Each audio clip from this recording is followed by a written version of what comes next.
Day 207 of the Ukrainian war map, also known as the Russo-Ukrainian War. Chelsea here, and today is another quick update as I take a simplified and down-to-earth approach to some of the most important happenings on the ground in Ukraine today. And as always, I like to start off with some of those Russian military losses. So we'll start with the personnel losses. So currently sitting at approximately 54,480. Now, I am noticing here that it is using a very unusual denomination, so 230 more Russian personnel eliminations within the last 24-hour reporting period. So with that sort of odd numbering system there, I suppose I would contend that it's because these values are getting more and more specific and accurate now. Also, we'll move across to the armored combat vehicles, and we have an additional whopping 17 additional Russian losses there. A massive 8 tanks, 3 artillery, and 1 chopper, which I'm sure to mention soon as well. Now, something new here today, something different. I have created a brand new list from scratch of Russian captured equipment now that's usable in working condition, that sort of thing. This information did not exist in any neat and tidy form, so it took me a long time to compile all this data. Now, as you can see here, for instance, there are to date 365 tanks from Russia given to Ukraine, or captured is a much better word there. And for instance, 669 armored personnel carriers, for instance, there, or armored fighting vehicles. So this is what's usable, what Ukraine captured again, and seems like an important figure, so I'm going to keep on with this one. But there's a lot of caveats and disclaimers here, so just to note, when a damaged tank is restored, only then does it get added to the tank field here. Also, consider it an approximate guide in beta edition at the moment. However, it will become more and more accurate as the days and weeks go by. And now we'll move back to the map where we start out in the Sumy district or oblast here that's been taking a shelling in the last 24 hours there, where Russian forces have shelled 3 settlements in the Sumy Oblast. The attacks reportedly damaged a house, a car, and set a hayloft on fire. There were no civilian casualties recorded though.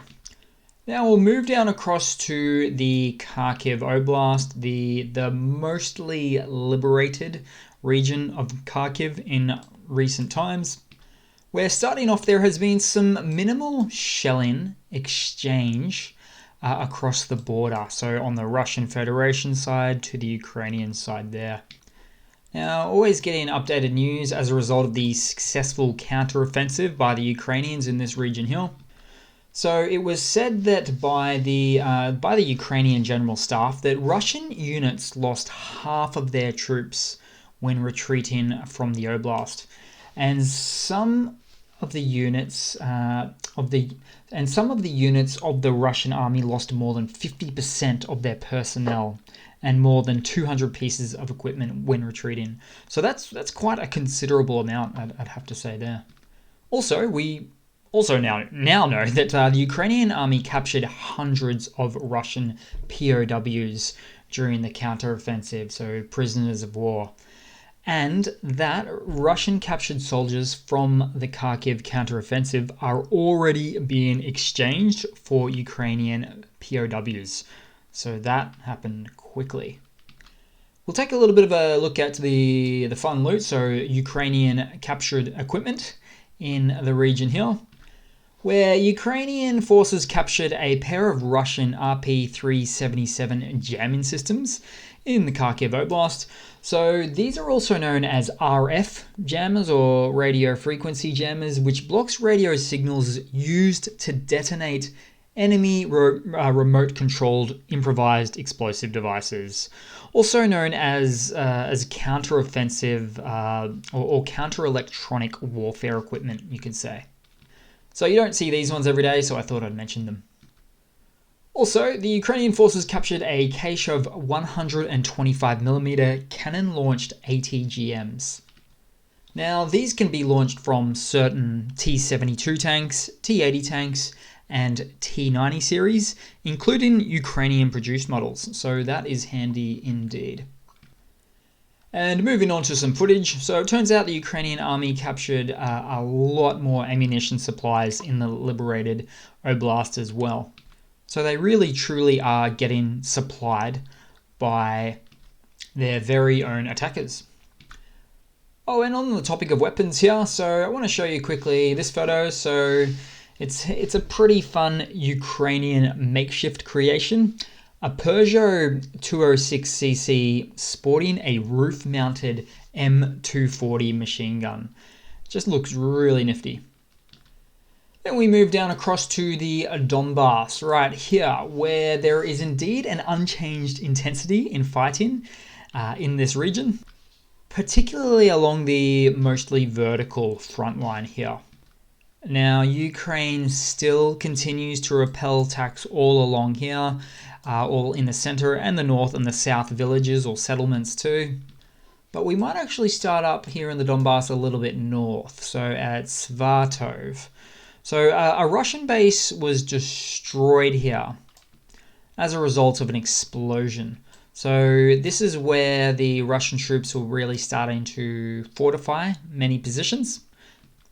And they're doing the same thing up a little bit further here near the border at Troitsk too. Also, Lyman is not having a good time of it. So that's here where the two little oinky pigs are. So we've got some Russian military or infantry presence here. So Ukrainian advances around the Oskil River, so right here, and north of the Seversky Donetsk River. So you need to zoom in to see that one sometimes, but along here. So you can see the Ukrainian forces are pushing beyond the river, always good to see, which in the end could allow for a possible encirclement of Russian forces here in Lyman. So certainly watch this space. I don't think the Russian forces in Lyman can hold out much longer. Now, regarding the Donbas, the General Staff of the Ukrainian Armed Forces said in their morning report that Ukrainian aviation conducted airstrikes at 9 gatherings of Russian military and equipment sites here in the Donbas, several bases, and 2 positions of air defense units as well. And it was also said that Ukrainian missile and artillery troops also conducted strikes at Russian army reserves at gathering points and at railway stations during unloading. So certainly keeping the Russians on their toes in the Donbas. Also, Russia used its surface-to-air missile, its S-300 missile systems to target, ground targets at Kramatorsk here. There were no casualties reported. Now, these weapons are designed for air threats. It's not in the very...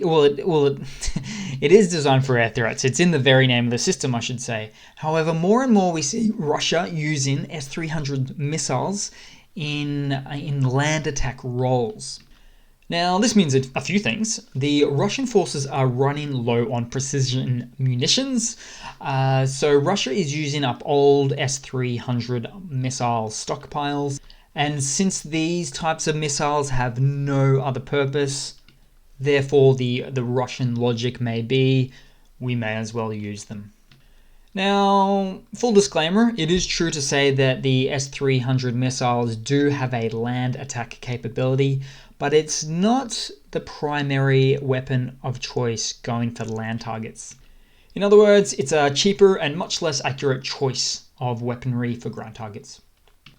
Then we move across to, right here, right next door in the city of Sloviansk, where the Russian army shelled a power station here.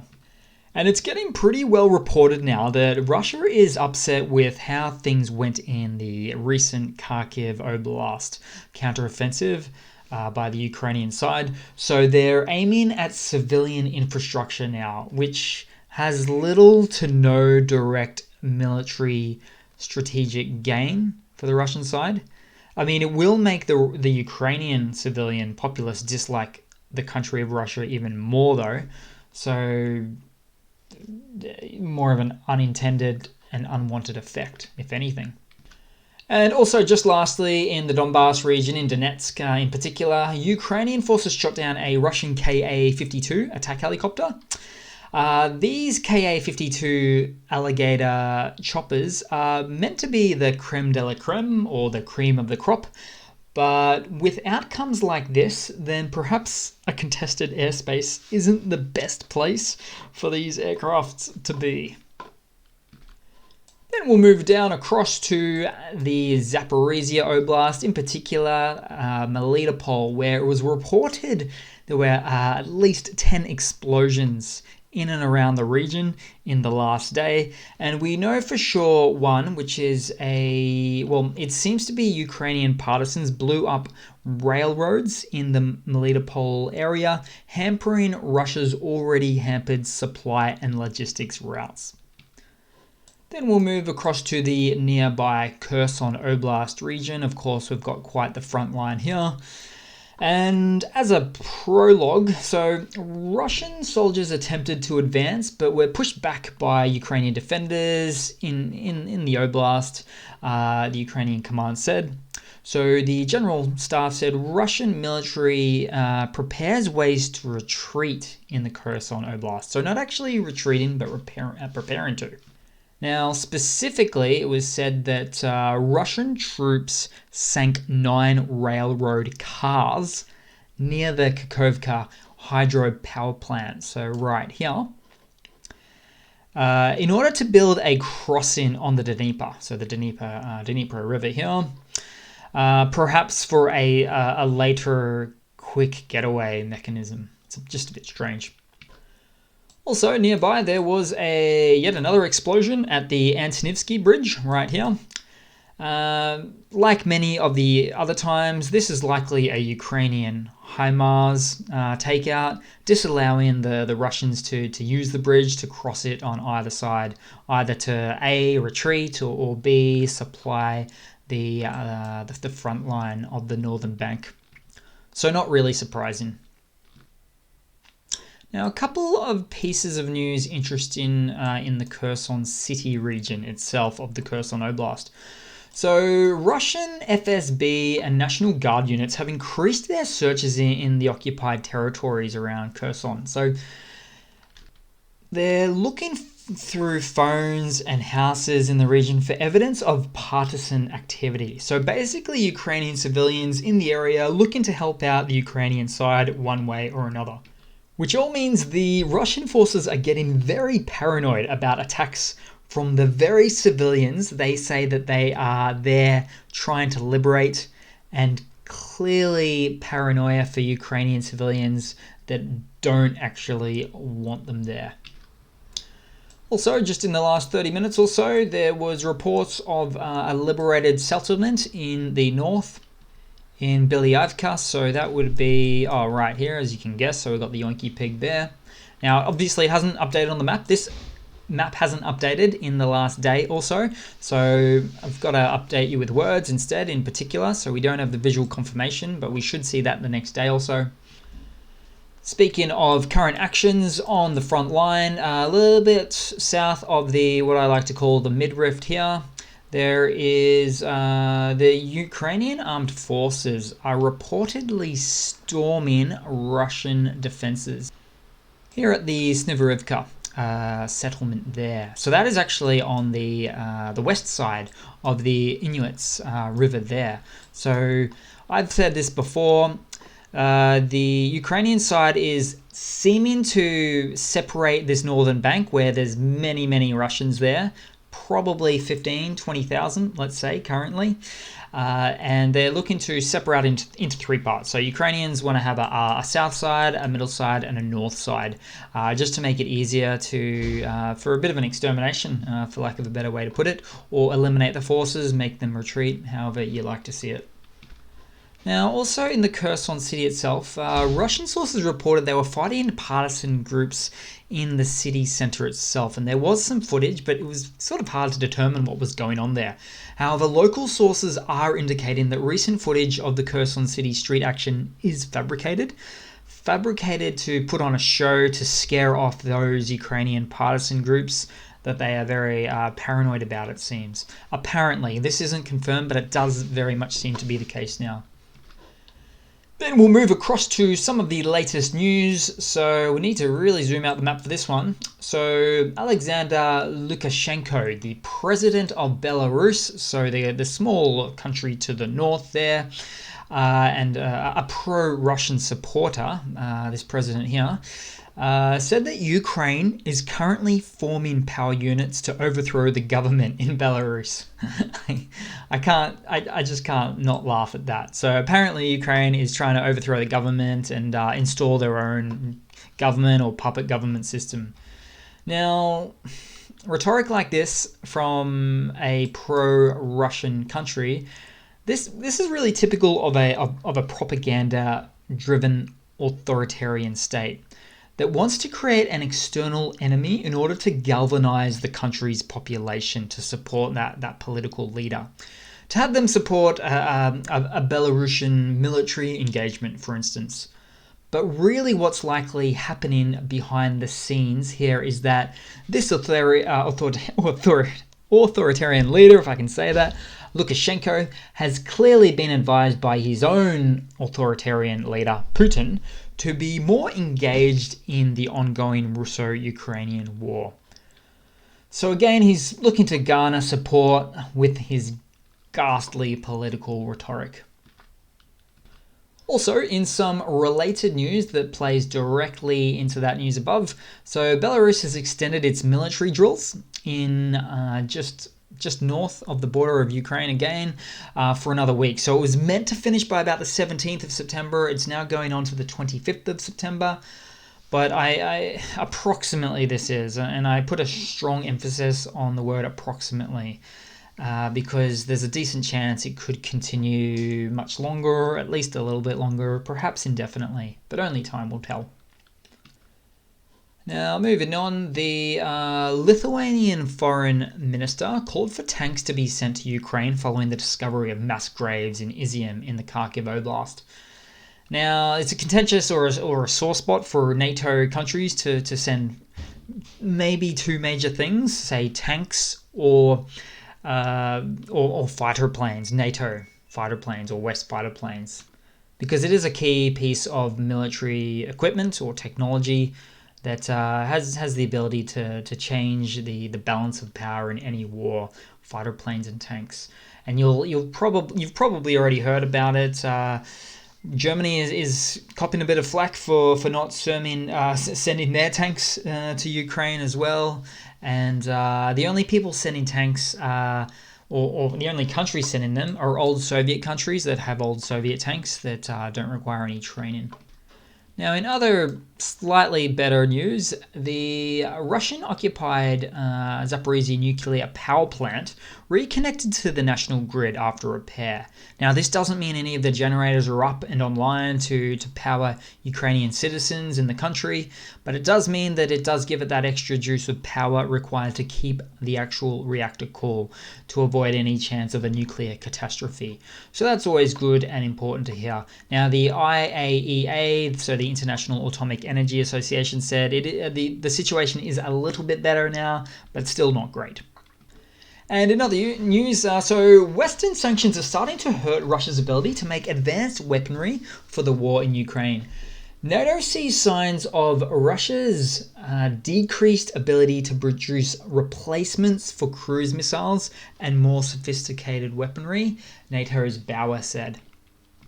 And just on the slightly lighter side of news to round the day off with, so the Ukrainian SES released a video, some footage of their recent work in the newly liberated Balaklia and Izium settlements in the Kharkiv Oblast region. Now you'll see things are assisting with getting back to normal as they can in regions like that. But the cleaning up of rubble and waste, providing supplies to the citizens, feeding people, resetting up lost power and water pumping infrastructure, a bomb detection squad absolutely there as well, a whole plethora of things. So basically back to some approximation of regular civilization in the now liberated regions here. So always good to see. So that's pretty much it for now, guys. Just a slightly shorter one, perhaps today, because I did spend a lot of time on the captured and work in vehicles segment that I'll continue to do every day. Won't take me as long into the future. There's just a lot of hours of extra work there. But thanks again for watching. Please leave a comment, subscribe, hit that like button. Have a little bit of a laugh at the trolls, but don't necessarily reply to them. You don't have to at all. Show your support for Ukraine, give me a like, and I do hope to see all of you guys there in the next one. Cheers.